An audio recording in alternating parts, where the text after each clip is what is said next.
The Last of Us, episódio 1, relógio que para, análise do episódio PH Santos, tá? Vamos! Um dos jogos mais importantes da indústria dos games agora chega a um dos momentos mais importantes da história da TV, o streaming.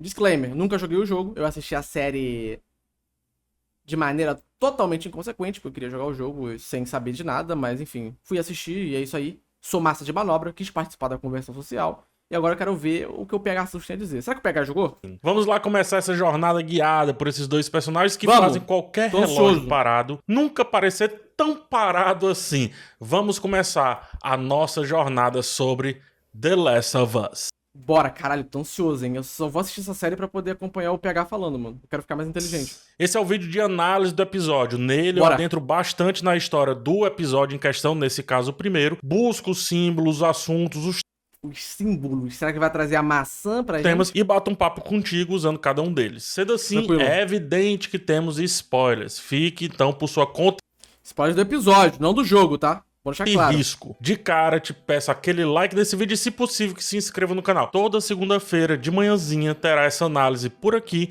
e espero contar com a sua presença aqui comigo nessa jornada. Ou seja, toda segunda-feira, o PH, ele vai trazer, né, o vídeo react. E eu, né, um mitista nato, né, responsável, na segunda mesma eu vou trazer o react dele pra gente poder debater sobre The Last of Us aqui nas lives. E agora, vamos ao que interessa. Bora! Eita! Tem até intro especial, mano! Atreus Começamos agora, com um programa de TV. Especialistas Meteu a fio. conduzem um papo que descamba em um certo alarmismo sobre como os fungos podem ser o real problema de uma futura epidemia, além de dar um adiantamento enorme nos pormenores da história e já explicar como algumas adaptações do jogo ocorrerão aqui. Essa cena serve primordialmente para colocar aquele problema aos nossos pés. Sim, e pelo que eu entendi também, essa cena inicial dos caras conversando não tem no jogo, né? É algo extra, né, da série. E eu vi gente reclamando e eu não acho desnecessária essa cena, eu acho que isso acaba ajudando bastante pro pessoal entender, né? Já começa a encaixar legal as paradas, né? Porque, tipo assim, eu não joguei o jogo, tá ligado? Eu não sei do que se trata. E muita gente vai assistir a série sem ter jogado o jogo. Então ter esse tipo de explicação, querendo ou não, é legal, né? É bacana. Sob nossa perspectiva real, aqui da vida real. Programas de TV como esse foram vistos aos montes, principalmente entre 2020 e 2022. Principalmente por causa da pandemia, né? Daquele negócio. Somos com Que não pode falar o nome, que são uma desmonetizados. simples cena, um simples programa de TV, afogados nessa realidade que flerta diretamente com a nossa realidade. E olha que legal, o jogo não teve isso. Por quê? Porque Viu o só? jogo foi antes do que nós passamos um dia desses. Verdade, né? Querendo ou não, o jogo, obviamente, ele veio antes. Então, a série, ela acaba se aproveitando, né, não de maneira maldosa, do que aconteceu, né, nos últimos anos, pra poder refrescar o nosso imaginário. Porque se a gente teve um problema global com um vírus, né, agora a série apresenta pra gente um problema global com um fungo. E se aproveita dessa memória recente pra poder trabalhar esse assunto de uma maneira mais palpável pra gente. Porque se a gente teve esse medo, né, de maneira generalizada por causa de um vírus, imagina se fosse um fungo. E aí eu acho que o debate acaba engrandecendo até. A partir disso, a série começa a escrever em letras garrafais que é sobre a vida. Não é sobre ação, suspense ou quer que seja. Pode ser, mas é essencialmente sobre a vida e a sua luta para continuar existindo. Não é isso que um fungo faz? Tentar buscar existir, parasitar outro ser, independente do que aconteça nesse meio do caminho. Só que no caso do roteiro, então, a vida é formada por duas pessoas que vão iniciar uma jornada intensa de diferenças, mas principalmente de dependência, como se fossem um fungo um do outro. Verdade, cara. Eu não tinha parado pra pensar nisso, né? Porque o fungo, ele tem essa relação de dependência. Então, ao mesmo tempo, as duas figuras principais da série também vão ter essa relação de dependência. Então, querendo ou não, também, né, faz uma metáfora ali ao fungo. Que loucura. Enquanto uma jovem toma suco no café da manhã e o seu pai bebe café antes mesmo de beber um copo d'água, nos é apresentada a seguinte equação. Ah, mas desculpa, PH. Ninguém de manhã acorda e toma um copo d'água. Eu acordo e vou direto pro café. água é mídia. Como pode um adulto ser o irresponsável, enquanto essa adolescente é quem toma as rédeas daquela situação ali? O que então esperar desse adulto quando ele se deparar com questões bem mais complexas que a vida lhe impor do que escolher o que tomar no café da manhã? Teremos essas perguntas respondidas muitas vezes nesse próprio episódio. Enquanto Sarah, a jovem, tenta comemorar o aniversário do pai, Joel, ele foge disso. Ganhar a vida é mais importante do que comemorar a vida. Pelo menos é o que indica aqui nessa primeira passagem. E é verdade. Tem essa questão do aniversário, muita gente não gosta de comemorar. Tem gente que é mais pessimista e fala que comemorar aniversário é comemorar menos um ano de vida. Mas você comemora o aniversário porque é mais um ano que tu sobreviveu, né? Não é uma questão de ganhar ou perder vida, é assim de sobrevivência, né? Mas tem gente que, pra continuar sobrevivendo, não pode parar a vida pra poder comemorar a sobrevivência. Então o aniversário às vezes acaba sendo totalmente desnecessário pra pessoa. O problema é que muita gente tenta ganhar a vida fugindo dela. É o que acontece aqui com o Joel. Se vier a comemorar, e isso fica claro, será por Sarah, sua filha, não por ele mesmo. Quando passamos de certa idade, o cara tá vazio por dentro, né? Tem esse problema. quando a gente tá começando a contar a vida de trás pra frente e não de frente pra trás, quando ela se mostrou completamente diferente do que imaginávamos, seja pra bom ou seja pra ruim, o peso do aniversário é, dentre outras coisas, a ideia de um dia a menos. Isso, obviamente, não se aplica a todo mundo. Há aqueles que amam, mas também há aqueles que não odeiam, que não descartam, digamos assim. Porém, prefere que seja um dia que passe, por algum motivo. Mas um dia que simplesmente... Não, o protagonista, obviamente, no início não está vazio. Foi uma piada. Mas ele não se preocupa tanto com ele quanto, por exemplo, ele se preocupa com a filha dele, né? É o que o PH tá falando aqui. Ele prefere comemorar o aniversário dela do que o próprio, entendeu? Passe. A lição que fica, porém, é que um dia nunca é só um dia. Olha só o que aconteceu com esse. Nesse, exclusivamente, foi o dia que o tempo parou. No seu aniversário, que Joel escolheu não comemorar, o tempo dele parou.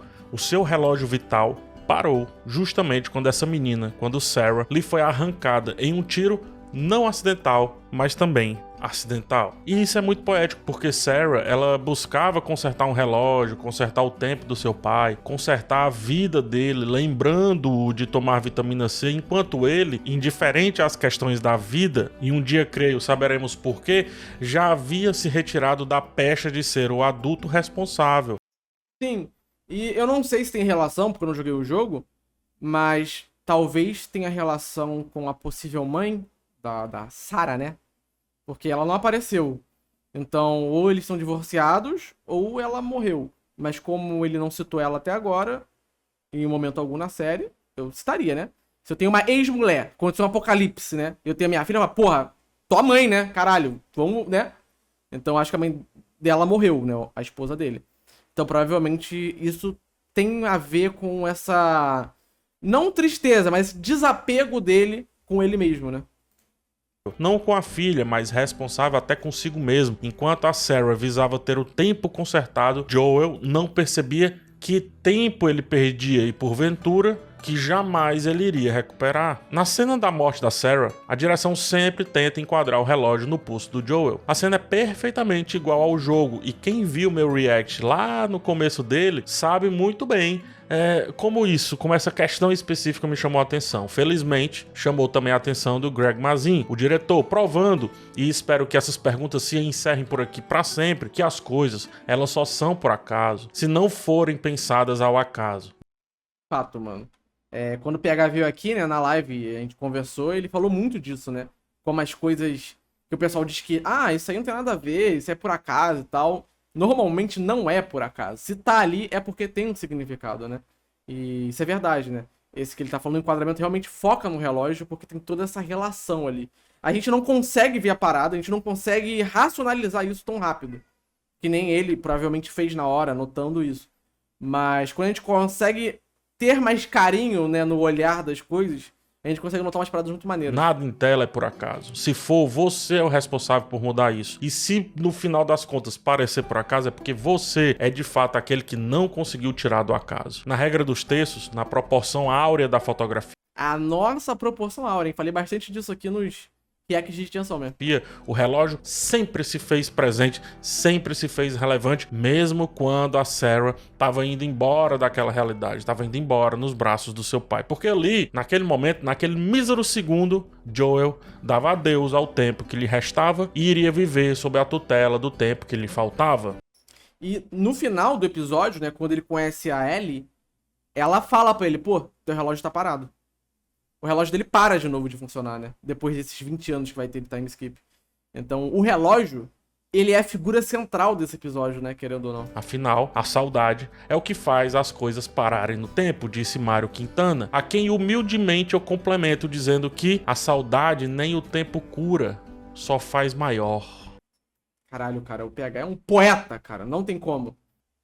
A tensão dessa primeira parte do episódio é muito bem construída. Eu acho que mais do que isso, é fundamental, é imprescindível para entendermos a relação que se seguirá de Joel e Sarah. Digo, de Joel e Ellie. Para Joel, o tempo voltará a ser tempo e não só uma passagem em busca de objetivos soltos, de missões autoimpostas, autocolocadas, de obsessões quase irremediáveis. A vida de Joel voltará a ser sobre outra vida, assim como era a vida de Sarah. Era sobre o seu pai, era sobre a vitamina C, sobre consertar aquilo que a gente pensa que perde, mas a bem da verdade, é ele quem se perde, é o tempo quem tá... E o interessante é que a Sarah, ela leva o relógio pra consertar, mas ela usa o dinheiro do pai dela pra poder consertar o relógio. E ela fala isso pra ele. Eu usei o seu dinheiro pra poder consertar o seu relógio.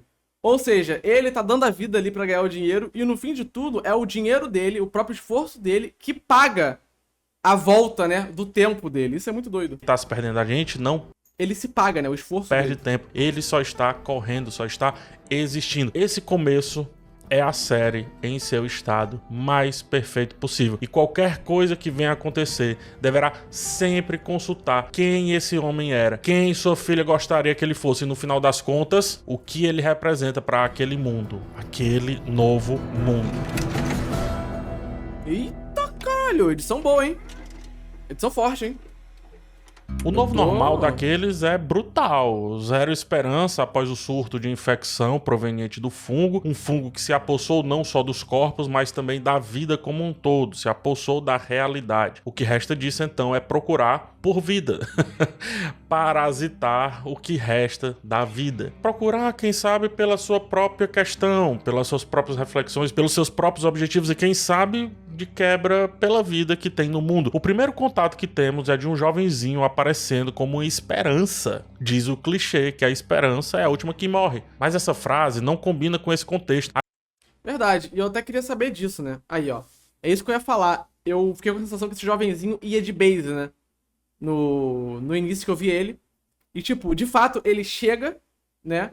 Ele é mostrado ali, chegando e tal. Eu falei, não, ele não tá infectado não, ele tá de boa e tal, pá, pode passar. Mas depois mostra ele sendo jogado, né, na fogueira. Então, ele é uma esperança, né, uma vida nova chegando, uma criança e no fim essa esperança é só queimada mesmo e é isso aí, tá ligado? É bizarro. Esse é o mundo, né, que eles estão vivendo. A criança reaparece junto com vários outros corpos.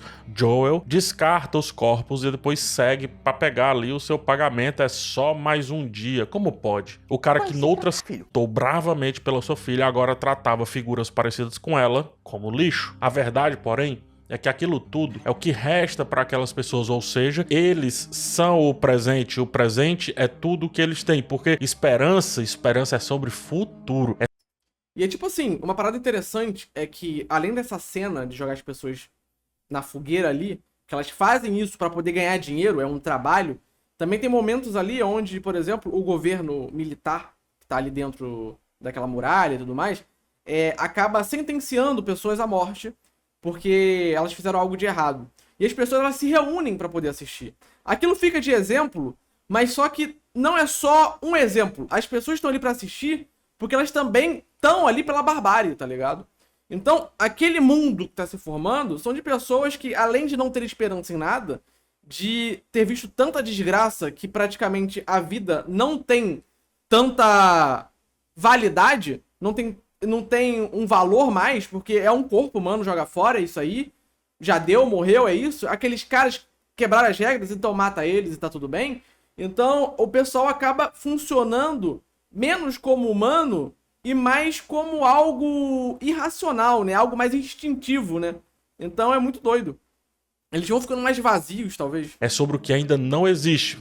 E futuro, a que me prove o contrário, é também sobre o que não existe. E nesse caso específico, não existe. Então tudo que resta, como eu disse, é o presente. O futuro aqui não é pica. O futuro, na verdade, estava sendo jogado fora, representado por cada corpo de cada criança arremessada por Joel e também pelos seus companheiros. Uma panorâmica mostra a nova organização. Tanques passeiam livremente, tolhendo a liberdade dos que não podem passear. Toque de recolher na parede. O medo dos infectados é gritado pelas placas em vermelhos. O salto no tempo é importante para nos fazermos as perguntas mais corretas possíveis, que são, sobretudo, não como essa sociedade se organizou ao longo desse gap que nós tivemos na história, né, do pós-apocalipse, mas como o pós-apocalipse supostamente organizado recai também sobre as pessoas. Pessoas amputadas são mostradas, roupas desgastadas são vestidas, a sujeira domina tanto as ruas quanto as interações, como o Joel, por exemplo, que agora é um traficante michuruca de drogas, enquanto faz um trabalho ou outro ali, né, no dia a dia.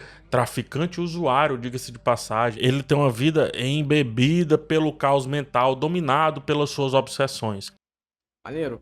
Isso é interessante. Eu não tinha parado pra pensar que ele também era o usuário, né? Não que ele use droga, a sintética, né? Ele usa o álcool pra poder apagar ali as tristezas do coração dele. Eles vivem presos naquela muralha porque tem os fungos, né? Os zumbis lá. Então eles têm que viver presos ali. E eles também, dentro daquela prisão, também são aprisionados pelos próprios humanos, que são os militares. Então, a gente entra nesse debate de até onde isso é necessário ou não. Até onde essa perca total da liberdade é necessária para se continuar vivo. Porque o mundo em si já não tem liberdade. Então você tá dando um pouco de liberdade que tu tem, um mínimo para viver dentro daquela cidade, para não ter liberdade nenhuma ao mesmo tempo, né? E aí que entra os vagalumes lá, querem acabar com esse governo, mas também a gente entra em outro tópico, né? Por que eles têm que brigar? Eu entendo que os vagalumes, eles querem retomar a democracia, que eles falam, acabar com essa ditadura, né, que tá rolando ali, e tudo bem, mas o problema, ao mesmo tempo, tem os fungos lá, né? Se eles tomarem o poder e acabarem com essa ditadura e tudo mais, eles vão conseguir manter aquela cidade bem? Eles vão conseguir? Como é que vai funcionar, entendeu? É isso que me preocupa. Porque, tipo assim, num contexto normal, é óbvio que os vagalumes são, porra, tão certo, velho. Tem que acabar mesmo. Mas num contexto de apocalipse zumbi com fungos, como é que rola isso, tá ligado? Eu vejo que eles poderiam estar guardando a energia deles pra lutar juntos, não um contra o outro, né? Porque existe essa proibição de sair lá de dentro pra não se contaminar. E, assim, é uma proibição ok, tá ligado? Ter toque de recolher é uma merda, mas faz sentido pra poder evitar que algo aconteça, tá ligado? Mas pelo que eu entendi, o toque de recolher só rola porque os vagalumes durante a noite fazem atentados, algo assim. Então é um pouco complicado. Esse conflito entre eles poderia ser um conflito contra os fungos e não contra a humanidade. É porque no fim, mesmo que o problema seja os fungos, a gente sempre volta pra gente e não pro exterior. Então isso que é doido. Na certeza de que Sarah morreu, lhe resta então obstinar pelo seu irmão. Devido à falta de alimentos, rações, opressão militar e incitação por parte dos vagalumes. Suas obsessões. Na certeza de que Sarah morreu, lhe resta então obstinar pelo seu irmão. E assim somos, de cara, expostos ao conflito desse rapaz aí, desse homem, né? Joel precisa sair dali. Joel não pode ser mais um com a corda no pescoço, como ele observa na praça. Joel não pode ser aquilo. Ele precisa seguir, mas só segue quem tem esperança. Então ele criou a sua própria esperança. Ele criou o seu próprio almejar futuro. E essa então é a ideia que ele teve para criar um amanhã para si. Achar o seu irmão e errar miseravelmente, na certeza de que isso vai subtrair a saudade que ele tem da filha que foi morta em seus braços. Olha, eu não sei, né? Eu não joguei o jogo. Mas como o irmão dele sumiu, eu tô começando a achar que quando ele encontrar o irmão já vai ser um zumbi. Aí ele vai ter que com os próprios punhos eliminar a última pessoa da família dele, né? Muito triste isso. Observados pela polícia, os locais apagam o símbolo dos vagalumes com a tinta. Aquela teórica luz que vem para salvar, para ser a esperança, está sendo literalmente apagada. O homem agora velho e cansado parece inerte às pessoas comuns. Modo lindo de dizer que Joel, naquela história, naquele contexto, não é comum, tá? Ele passa à frente da fila. Ele vai na frente de todo mundo. Ele dá a certeza de que é dali de onde a nossa história sairá. É dali que teremos a nossa jornada. E eu quero também destacar uma parada que no início da série, quando ela começa de fato, o Joe ele tem que ir lá na delegacia soltar o irmão. E ele reclama que o irmão fez merda, né? Tipo, o irmão ali, ele é o primeiro... Ele meio que é a contraparte do Joe. O irmão, ele tá pras pica, tá ligado? Ele faz merda mesmo. Mas, aparentemente, ele bateu lá no maluco, porque o maluco já tava infectado, né? É o que dá a entender. Só que ele reclama, tipo, pô, cara, você, tipo, quebrou a lei, tá ligado? Você foi preso e tal, nada a ver. E agora, 20 anos depois, o Joe, é ele que tá quebrando as regras. É ele que tá quebrando a lei, né? Indo contra ela. Ele que tá agindo na ilegalidade. Então, essa dicotomia do personagem que começa positivo e vai pro negativo é muito legal. A camisa com o botão quebrado dele, a roupa suja até mesmo do guarda com quem ele interage, a lei com a roupa suja, isso é bem interessante notar, é esse conceito de que até o poder está subjúdice do tempo nessa realidade, está sob os cuidados nada cuidadosos do mal que existe e aparentemente persiste, por mais que ainda não o tenhamos visto de fato, apenas em relance, grudado na parede, como aquele cara que explodiu ali, dada a evolução da sua infecção, apenas quem sabe nos contextos daquilo que é dito, comentado, ou como eu já disse, das placas que são colocadas também nessas paredes. Muito pouco para justificar tanto caos supostamente organizado. E aí na janela tá escrito, quando você estiver perdido na escuridão, procure pela luz, né? Não é isso que tá escrito? Só que embaixo tem uma placa de perigo, não entre. Afinal, fica a pergunta, é para procurar a luz ou não? É perigoso ou não? Enfim, não vou te dar a resposta, só que é muito sutil o que esse episódio faz. Falando em luz, é sob a luz do sol que somos apresentados a Ellie. Que luz é essa que prende uma jovem com uma corrente, meu Deus do céu? Ellie, em um dos poucos momentos de carinho dessa personagem... Olha a crítica, né? Ele soltou uma crítica aqui, né? Se eu não fui burro agora, ele pergunta que luz é essa que prende uma criança, né? A luz seria os vagalumes, né? Querendo ou não. Mas por que os vagalumes estão prendendo uma criança? Tá certo que aparentemente ela tá infectada.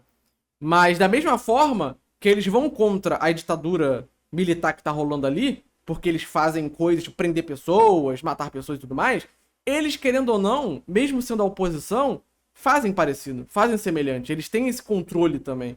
Então, no fim... é humano contra humano, tá ligado? E deveria ser humano contra fungo. Repousa seu queixo sobre seu ombro. E assim, observe esse facho que incide em seu rosto. Talvez ela sequer saiba do que se trata a perfeição, que é esse facho de luz nessa realidade. Ele é, nesse contexto, nessa vida, a própria luz.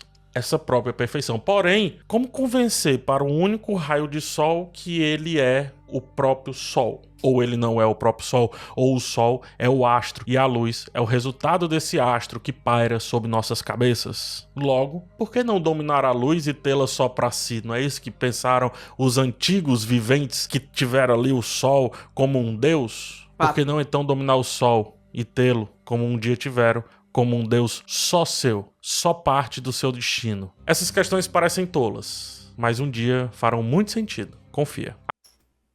Desculpa, eu vou esquecer isso, PH, mas eu espero que você retome essa conversa pra mim relembrar, né? Porque minha memória, desculpa, ela é muito facilmente apagada. Agora somos mostrados a essa rebelde garota. A atuação da Bella Ramsey preenche a tela com humor e insensatez. Eu curti a atuação dela, mano. A atuação dela é foda mesmo. Sentimentos quase opostos, mas que se combinados criam o bom e velho sarcasmo. Desenho perfeito da personagem, porque...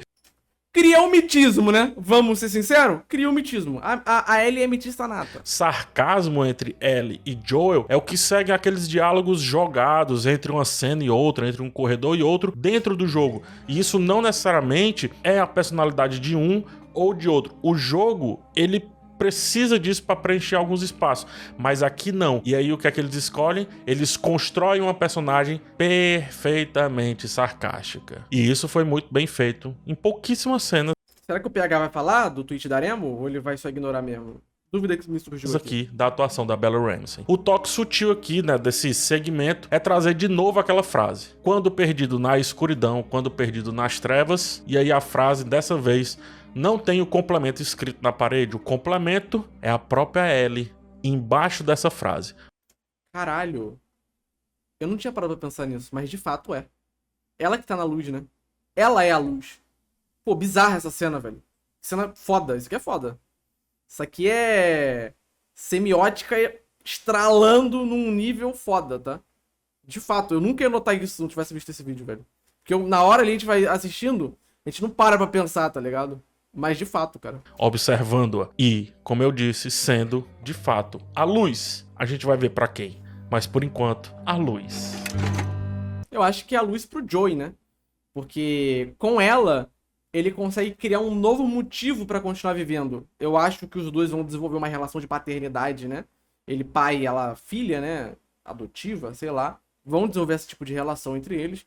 E eu acho que através disso, dessa relação entre os dois, ele vai conseguir ter novos motivos pra continuar vivo, né? Porque eu acho que o irmão dele foi de base.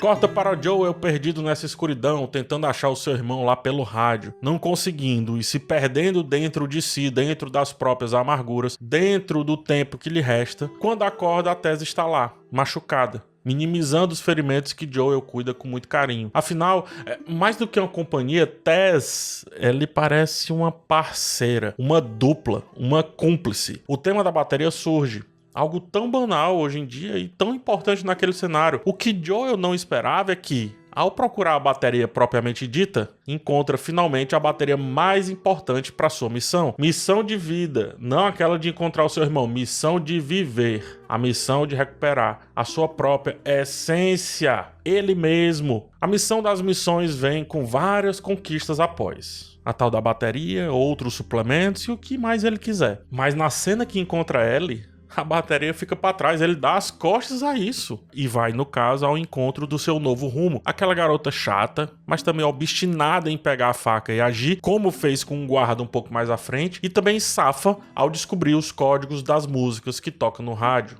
Inteligente, né? Ela é Big Brain. Aquela garota que é mais ele do que a filha dele um dia foi. A filha era o oposto. Ele bebia café, ela bebia suco. Ele queria que aquele fosse só mais um dia, mesmo sendo seu aniversário, e ela queria que fosse comemoração. No caso, ela usava roupas claras, uma camisa rosa, uma calça jeans clara. Ele usava uma camisa escura com uma calça jeans escura. É o total contrário. Foi o fim do mundo, no caso do Joel. E agora, o Joel está de frente para si mesmo, projetado naquela garota. Ele está de frente para o seu novo tempo, para o seu novo mundo, que agora volta a correr, mesmo que seu relógio esteja parado. O relógio, inclusive, volta a ser enquadrado na regra dos textos em quase todas as cenas. O que não acontecia, inclusive, desde a cena da morte da Sarah, lá no primeiro segmento do episódio. Ellie observa-o, diz que o relógio está quebrado. Viu? De fato, não é o relógio, Ellie, é Joel quem está quebrado. Se um dia sua filha consertou o seu relógio, agora é a vez dessa nova pessoa que está na sua vida, dessa nova e insolente garota, consertar esse cara, consertar Chamou de insolente, que isso? esse homem, esse pai que teoricamente não é mais Nem Aremo foi tão cruel. pai. E ela, ao consertar esse cara, vai ter que se consertar também. Ellie, agora, é o futuro de Joel. E nós, espectadores, somos os convidados para assistir esse futuro acontecer. Brabo, tá? Ao som de Never Let Me Down Again, do Depeche Mode, nossos três protagonistas, Joel, Tess e Ellie, partem para a escuridão. Mas tanto faz agora. Ellie é a luz de fato. E a música canta que, abre aspas, eu estou dando uma volta com meu melhor amigo, fecha aspas, nos convidando a ver as estrelas brilhando forte. Ou seria uma volta com a minha melhor amiga? Ou seria o fato de que ela é a estrela que guia quando não há mais nenhum instrumento funcionando no barco? Será que não é Ellie a estrela que guia Joel justamente quando seu relógio parou no tempo? Eu acho que a Ellie tem algo de especial, não só pro Joe em si, mas pro mundo no geral. Veremos nos próximos capítulos.